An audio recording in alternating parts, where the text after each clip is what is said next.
So guys, കഴിഞ്ഞ 2 ദിവസങ്ങളായിട്ടേ നമ്മൾ നമ്മുടെ ഉച്ചക്കത്തെ ഫുഡിന്റെ അപ്ഡേറ്റ്സ് ഇങ്ങനെ ഇടാറുണ്ടായിരുന്നു. അത് നമ്മൾ ചുമ്മാ ഇങ്ങനെ ഇട്ടതാണ്, ഒരു അല്ലേ, വെറുതെ ഇരുന്നപ്പോഴത്തേക്ക് ചുമ്മാ ഇങ്ങനെ ഇട്ടതാണ്. അപ്പോൾ ഒരു ദിവസം കൂടുതൽ കറിയുടെ കണ്ടപ്പോഴത്തേക്ക് ഇട്ടതാണ്.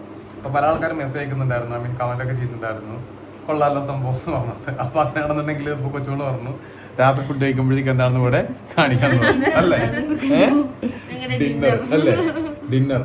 ഇതാരാ ഉണ്ടാക്കിയ മുട്ടക്കറി? കൊച്ചുകൊണ്ടുണ്ടാക്കിയ മുട്ടക്കറി. അപ്പൊ കഴിഞ്ഞ ദിവസത്തെ വീഡിയോ ഇട്ടപ്പോഴത്തേക്ക് ആരോ കമന്റ് ചെയ്തിട്ടുണ്ടായിരുന്നു, ആ ഒരു പുളിശ്ശേരി ഉണ്ടാക്കിയില്ലേ, മോരുകറി, ആ മോരുകറിയുടെ റെസിപ്പി, അതേപോലെ കൂർക്ക ഉണ്ടാക്കിയില്ലേ, ആ കൂർക്കയുടെ റെസിപ്പി എന്താണെന്നൊക്കെ ചോദിച്ചിട്ടുണ്ടായിരുന്നു. അപ്പൊ ഈ മുട്ടക്കറി കാണിക്കുമ്പോഴേക്കും ആൾക്കാർ ചോദിക്കുമായിരിക്കും മുട്ടക്കറിയുടെ റെസിപ്പി എന്താണെന്നുള്ളത്. മുട്ടക്കറിയും പുട്ടും, ഇവർക്ക് അരിപ്പുട്ട്, എനിക്ക് ഗോതമ്പ് പുട്ട്. കൊച്ചുമോള്, ഞങ്ങൾ അരിപ്പുട്ട് കഴിക്കുന്ന ആൾക്കാരാണ്, കൊച്ചുമോള് അപ്പൊ പുട്ടും പുട്ടും മുട്ടക്കറിയും കൂടെ ഒന്ന് തട്ടാം. ഓക്കെ, എങ്ങനെയുണ്ടെന്ന് കഴിച്ചിട്ട് പറയണേ. വെറൈറ്റി ആയിട്ടുണ്ട്, അരച്ചതാണ് മസാല. അല്ല, മസാല മൊത്തത്തിൽ സബോള എല്ലാം വഴറ്റിയിട്ട് അരച്ചതാണ്. വെറൈറ്റി ആയിട്ടുണ്ട്. കഴിക്കാൻ പോകുന്നു. ഞാൻ എടുത്ത് വെച്ചു. എനിക്ക് ഗോതമ്പൂട്ടും ഇവർക്കത് അരിപ്പുട്ടുമാണ്.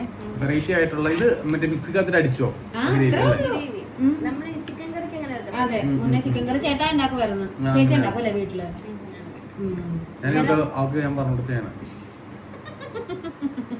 ഞാൻ ഉണ്ടാക്കിയപ്പോ ഞാൻ പറഞ്ഞു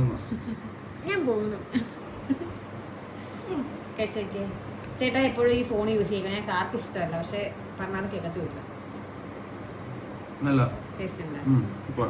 അപ്പൊ ഞാനും കഴിക്കട്ടെ ഗൈസ്. അപ്പൊ നിങ്ങൾ കഴിച്ചോണ്ട് പറയാ ബൈ, ഗുഡ് നൈറ്റ്.